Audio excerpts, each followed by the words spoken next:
वस्तुता मया वरदा वेद माता प्रचोदयन्तां पावमानी द्विजानाम् आयुः प्राणं प्रजां पशुं कीर्तिं द्रविणं ब्रह्म वर्चसं मह्यं दत्त्वा व्रजत ब्रह्मलोकम्। वेद कथा की वैचारिक श्रृंखला में आज हम प्रस्तुत कर रहे हैं वेद मंत्र। ये सबके लिए अनिवार्य है, स्त्री हो या पुरुष। आज इस विषय पर बहुत ही तर्क दिए जा रहे हैं कथाकारों के द्वारा, और ये बोलते हैं कथाकार कि वेद मंत्र सबको नहीं बोलना चाहिए। वेद मंत्र में जो गायत्री मंत्र है वो बोलते हैं कि सबको नहीं बोलना चाहिए, स्त्रियों के लिए तो निषेध है। और साथ में ये भी कहते हैं ऐसा वेद में आदेश है कि सबको नहीं बोलना चाहिए, किसी किसी को बोलना चाहिए। ऐसा ये कथाकार कह के हमको बरगलाते हैं। किसको बोलना चाहिए इस बारे में वो कहते हैं कि जिनका उपनयन हुआ हो, उपनयन के समय उसको बोलना चाहिए। यानी जो जनेऊ धारण कराया जाता है उस समय जो आचार्य हैं वो गायत्री मंत्र पढ़ाते हैं, और उसके बाद वो व्यक्ति बोल नहीं सकता, केवल मन में उसको ध्यान कर सकता है। बाकी सब के लिए गायत्री मंत्र पढ़ना उन्होंने निषेध कर रखा है। ऐसे कथाकारों के बारे में मैं ये बताना चाहता हूं कि वेद का जो पहले इसका नाम क्या था, श्रुति। जब हस्तलेख की व्यवस्था नहीं थी तो लोग सुनाते थे, और सुन करके लोग दूसरे को भी सुनाते थे वेद मंत्रों को, इसीलिए उसका नाम श्रुति हो गया। सुनाते थे ना, सुनते थे, सुनाते थे। ये एक वैदिक व्यवस्था है, इसमें कहाँ निषेध है? कहीं नहीं निषेध है। वेद का मतलब होता है ज्ञान। विद शब्द से वेद बना हुआ है, यानी ज्ञान, और वेद से ही विद्वान है। यानी जो वेद वाला हो, वेद का ज्ञान रखने वाला, उसको विद्वान कहते हैं। गायत्री मंत्र जो है वेद मंत्र है, और गायत्री मंत्र में जो उपासना की गई है, ईश्वर से जो मांग की गई है, वो बुद्धि की मांग की गई है। धियो यो नः प्रचोदयात्, हे ईश्वर मेरी बुद्धि को सन्मार्ग में प्रेरित करें, इस बुद्धि को अच्छे रास्ते पर लगावें। क्योंकि परम पिता परमेश्वर ने ये जो मानव तन दिया है, क्यों दिया है, ये क्यों सबसे महत्वपूर्ण है? इसलिए ये बौद्धिक शक्ति मनुष्य को जो मिला हुआ है, तो इसका सदुपयोग करने के लिए ही गायत्री मंत्र ये कहता है धियो यो न प्रचोदयात्, हे ईश्वर हमें, हमारी बुद्धि को सन्मार्ग में प्रेरित करें।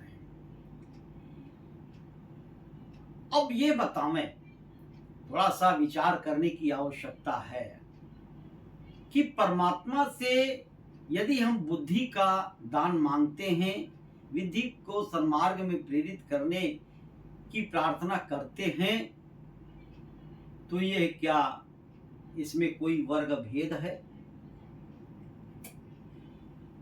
किसको करना चाहिए किसको नहीं करना चाहिए, ये प्रश्न कहाँ से आता है? अरे बुद्धि तो हम सबको मांगना चाहिए, चाहे वो स्त्री हो या पुरुष हो।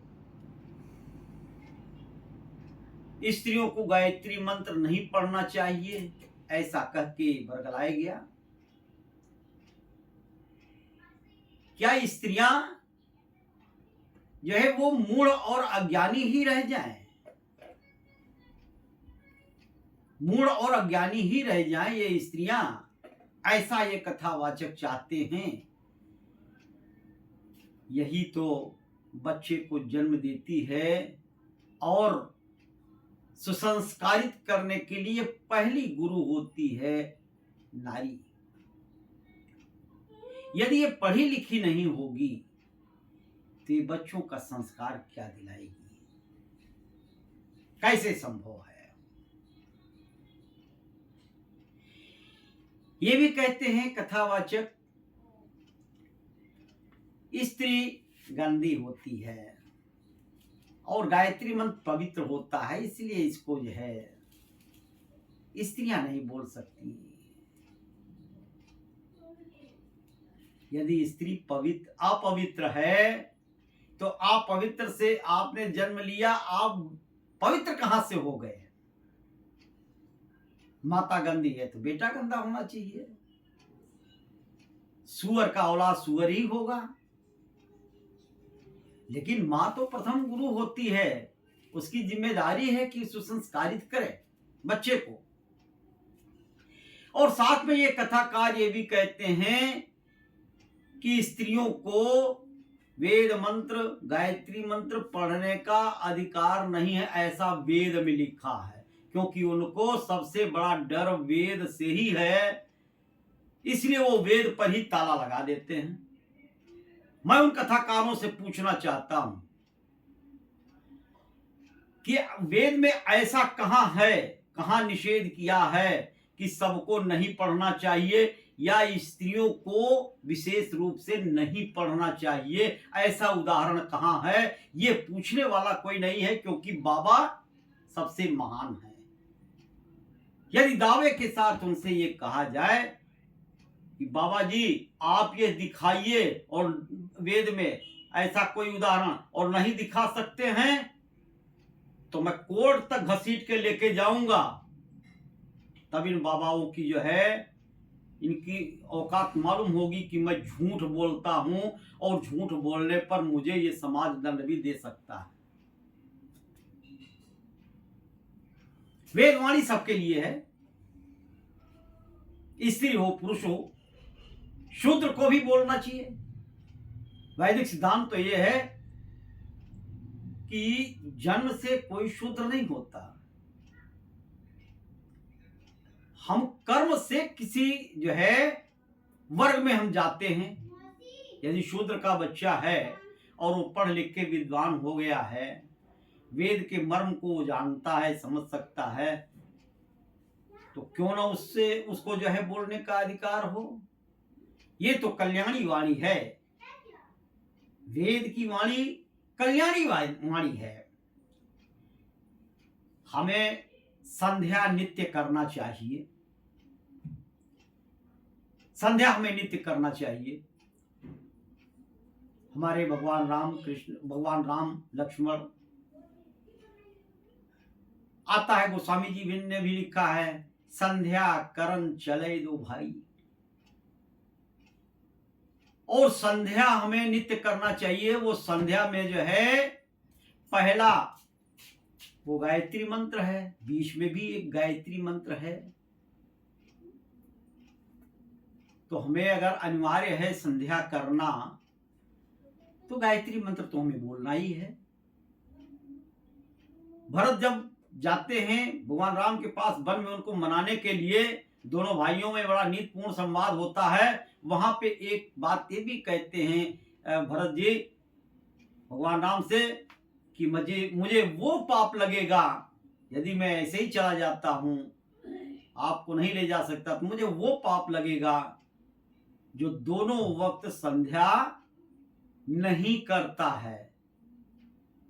स्पष्ट है, वाल्मीकि रामायण में आया हुआ है, स्पष्ट है कि संध्या हमें करनी चाहिए। संध्या के बारे में भगवान कृष्ण के बारे में आता है कि वो जाते हैं रास्ते में, संध्या का समय हो गया, अपने घोड़े से उतर करके जो है और वो संध्या कर लेते हैं, उसके बाद बस जाते हैं। स्त्री के लिए देखिए, भगवान देवी सीता माँ ये संध्या नहीं करती थी। वाल्मीकि रामायण में आया हुआ है कि हनुमान जी जब रावण के राजमहल में रात्रि में उनको खोज रहा है, सीता माँ कहाँ है, सीता माँ कहाँ है। प्रातः काल होने को होता है समय, पास में नदी दिखाई देती है, तो हनुमान जी उनके दिमाग में ये बात आती है कि संध्या का समय हो गया है, प्रातः काल। ऐसे समय में सीता नदी के किनारे संध्या करने के लिए अवश्य आई होंगी।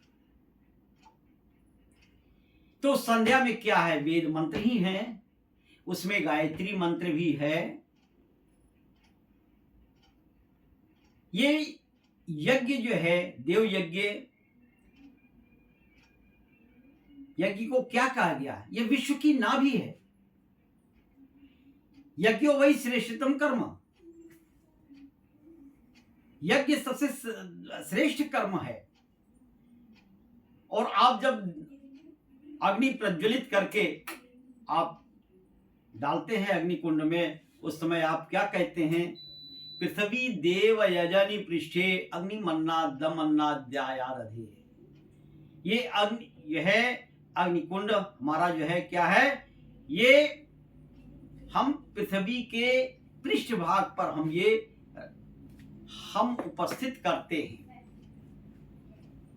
और चारों तरफ जो है जल प्रसेचन के लिए बना नाली जो बनी हुई है यज्ञ कुंड के, वो ये बताता है कि ये चारों तरफ जो है जल है, बीच में पृथ्वी है।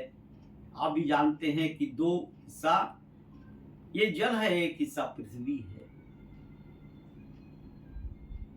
तो ये पृथ्वी देव यज्ञ के लिए बनी हुई है। पृथ्वी देव यजनि पृष्ठे अग्नि मन्ना दमन्ना द्यायादधि।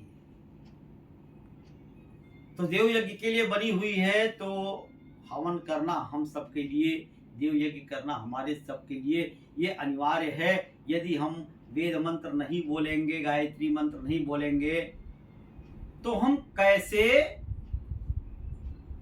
आहुति देंगे, कैसे हमारा यज्ञ संपन्न होगा।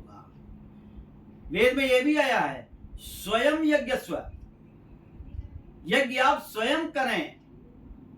यानी आप कहां तक आचार्य को बुलाते फिरेंगे, आपको तो रोजाना करना ही करना है। इसको आप अपने जीवन में आत्मसात कीजिए, अपने व्यवहार में आत्मसात कीजिए कि प्रातः सायं आपको यज्ञ करना है।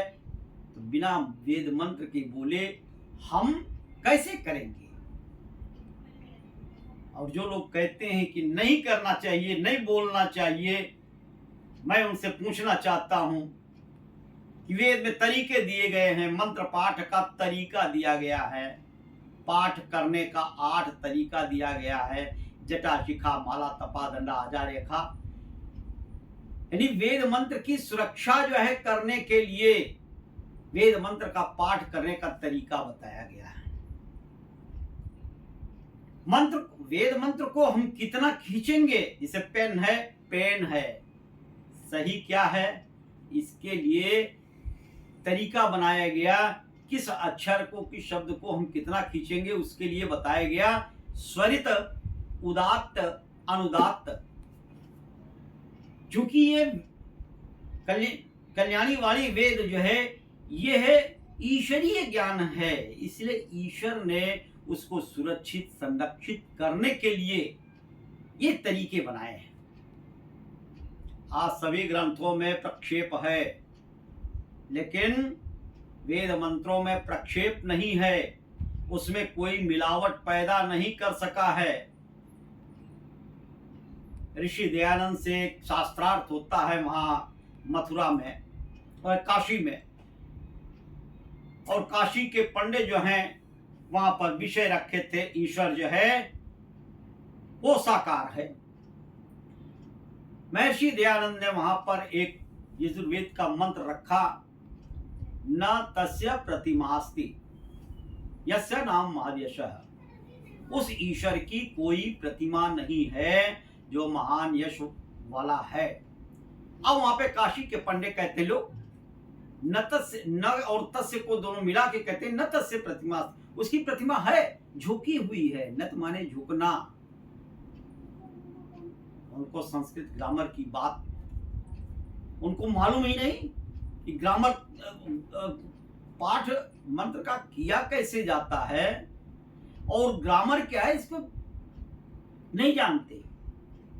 और उसको जो है ऋषि दयानंद ने कहा, देखो न अलग है तस्य अलग है। ये पाठ करने का तरीका बताते उन्होंने बताया और कहा कि देखो जहां तस्य है वहां यस्य है। यदि यस्य नहीं होता तो आप तस्य को नाम में मिला सकते थे, न तस्य कर सकते थे। न तस्य उसकी नहीं है क्या प्रतिमा, उस ईश्वर की प्रतिमा नहीं है। यस्य नाम महायशः, जिसका जो महान यश वाला है।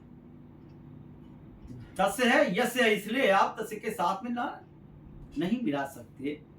तो ये पाठ के तरीके हैं, क्योंकि वेद मंत्र ये ईश्वरीय ज्ञान है, उसकी सुरक्षा संरक्षा करने का तरीका ईश्वर ने हमको दिया। और वेद मंत्र यदि बोला ना जाए, मन में ही आप गुनगुनाते हैं, तो उसमें अशुद्धियां हो सकती हैं। आप बोलेंगे तो ये ध्यान रहेगा कि हाँ ये ऐसा है अक्षर, ये जो है मंत्र इस तरीके से है बोलने का, तो आप स्वयं उसको जो है उसका सुधार कर लेंगे यदि कहीं गलत है। आपका आचार्य बैठा हुआ है, कोई और ज्ञानी बैठा हुआ है, वो फट से आपको टोकेगा कि देखो भाई ये वेद मंत्र में आपने यहाँ पे ये कमी कर रखा है। तो बोलने से वेद मंत्र की सुरक्षा बनी रहती है कि कैसे इसको बोलना है हमको, हमें कोई अशुद्धि तो नहीं हो रही है। बोलने से उसका जो आशय है, जो विषय है उस वेद मंत्र का, वो आपके समझ में आते रहेंगे। और जब आते रहेंगे तो उससे आपकी प्रीति बन जाएगी। इसीलिए जो है हमको बोल के ही वेद मंत्र जो है बोल के ही हमें करना चाहिए। अब देखिए संस्कारों में जो है, मान लीजिए ये विवाह संस्कार ही है, उसमें लिखा होता है ये मंत्र वर बोलेगा, ये मंत्र वधू बोलेगी।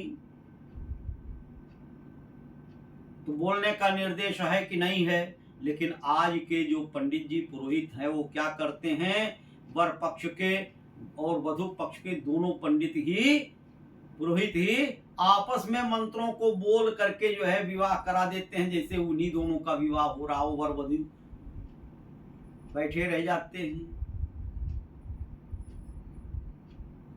तो वेद मंत्र बोलना चाहिए, तो संस्कारों में बोलने का निर्देश है, इसका संस्कार हो उससे बुलवाया जाए। और बुलवाया जाए तो ये कथाकार जो ये कहते हैं कि वेद मंत्र बोलना नहीं चाहिए सबको, उनके जुबान पे ताले लग जाएंगे और ये कहेंगे कि गायत्री मंत्र ये उपनयन के ही समय बोलना चाहिए, उसके बाद बोलना नहीं चाहिए।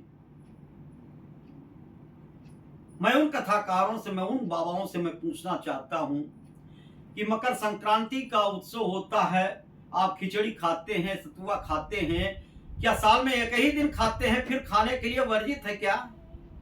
यदि उपनयन के संस्कार में आपने वेद मंत्र बुलवा दिया, गायत्री मंत्र बुलवा दिया, तो क्या वो नहीं बोल सकता? फिर ऐसा आप क्यों चाहते हैं? ये समाज जो है ये ज्ञान रहित हो जाए, केवल आप ही की चले, इन बाबाओं की ही केवल चलती रहे, बाकी सब मूर्ख पैदा हो जाए, और मूर्ख हो जाए तो ये केवल उनको लूटने के लिए बैठे हों। वेद मंत्र पढ़ने का अधिकार सबको है। महिलाओं को जो है निषेध करते हैं बाबा। ज्ञान की देवी कौन है? सरस्वती। उनकी प्रतिमा देखिए, उनका चित्र देखिए, उनके हाथ में वेद की किताब है। सामगान करने के लिए वीणा है। आपने कभी उनकी मूर्ति तोड़ी? कि सरस्वती जी महिला हैं, उनको जो है वेद पढ़ना नहीं चाहिए, वेद की किताब उनके हाथ में है। आप कहते हैं कि महिलाओं को वेद मंत्र नहीं पढ़ना चाहिए। आपको मैं बताऊं, हमारे वैदिक काल में अपाला, गार्गी, अत्रि, मैत्रेयी ये सब सन्यासिनी हुआ करती थी। और सन्यासिनी क्या वेद मंत्र नहीं पढ़ती थी? क्या गायत्री मंत्र नहीं पढ़ती थी? और वही सन्यासिनी यज्ञ की ब्रह्मा हुआ करती थी। अरे बाबा, कहां हैं आप? किस जमाने की बात कर रहे हैं? मैं सनातन धर्म के मूल की बात मैं कर रहा हूं। आप बरगलाइए नहीं समाज को। वेद मंत्र, गायत्री मंत्र पढ़ने का अधिकार सबको है। आप जरा सा मुसलमानों को देख लीजिए, उनके यहाँ कोई रोक है कि कोई जो है फला आयत नहीं पढ़ेगा, कुरान का आयत नहीं पढ़ेगा, किसी पे प्रतिबंध लगा कभी? वो लाउड स्पीकर लगा के चिल्ला के वेद जो है कुरान की आयत को पढ़ते हैं।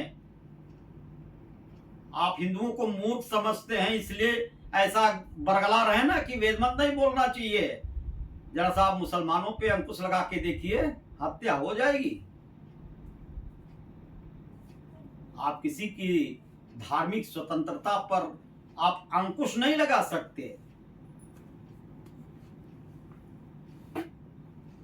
आया है श्लोक, श्रोतम श्रुतेनैव न कुंडलेन दानेन पाणेन तु कंकलेन विभाति कायः करुणापराणाम परोपकारेण न तु चंदनेन।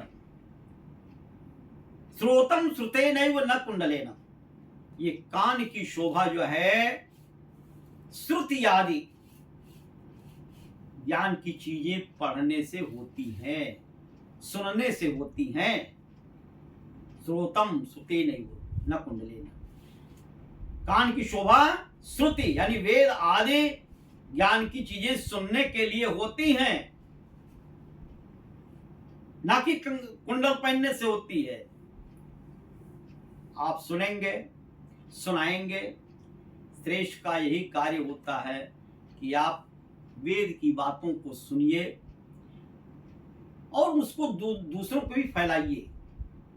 वेद का पढ़ना, पढ़ाना, सुनना, सुनाना सभी श्रेष्ठ लोगों का परम धर्म होता है। मेरे धर्म प्रेमी सज्जनों, माताओं, बहनों, ये मैंने इसलिए कहा, ये बड़ी भ्रांतियां फैली हुई हैं। इंटरव्यू होता है, बाबाओं के पास लोग जाते हैं, महिलाएं भी जाती हैं और बड़ी ही जो है संकोच के साथ, बहुत ही दया भाव के साथ में, करुणा भाव के साथ में जाती हैं और पूछते हैं कि बाबा, क्या हम गायत्री मंत्र नहीं पढ़ सकते? क्या हम वेद की बात नहीं सुन सकते? वेद नहीं पढ़ सकते? तो बाबा बिल्कुल कहते, बिल्कुल नहीं, खबरदार, तुमको अधिकार नहीं है। ये सबको अधिकार है। वेद में कहीं भी ऐसा कोई उदाहरण नहीं है जहां पे ये कह दिया जाए कि महिलाओं को नहीं पढ़ना चाहिए, वेद मंत्र, गायत्री मंत्र नहीं पढ़ना चाहिए। पुरुषों में भी केवल उनको पढ़ना चाहिए जिन्होंने जो है गुरु मंत्र लिया हो। अरे मंत्र क्या होता है? कोई भी गुरु जो है, मंत्र जो है वो वेद की ही ऋचा है, वेद की ही ऋचा है। और वो कभी भी कोई भी गुरु किसी को मंत्र के रूप में नहीं देता। वेद मंत्र केवल वेद की ही ऋचा है, बाकी दोहे श्लोक हैं। तो सभी सज्जनों से मैं ये बताना चाहता हूं कि वेद एक कल्याणी वाणी है जो परम पिता परमेश्वर ने हमारे कल्याण के लिए दी है। और हम गायत्री मंत्र पढ़ के बुद्धि उपासना करते हैं, ईश्वर से बुद्धि की जो है प्रार्थना करते हैं, और वेद मंत्र पढ़ने से हमारा कल्याण होगा। इसी के साथ में हम अपने वाणी को विराम देते हैं। इत्युम शम।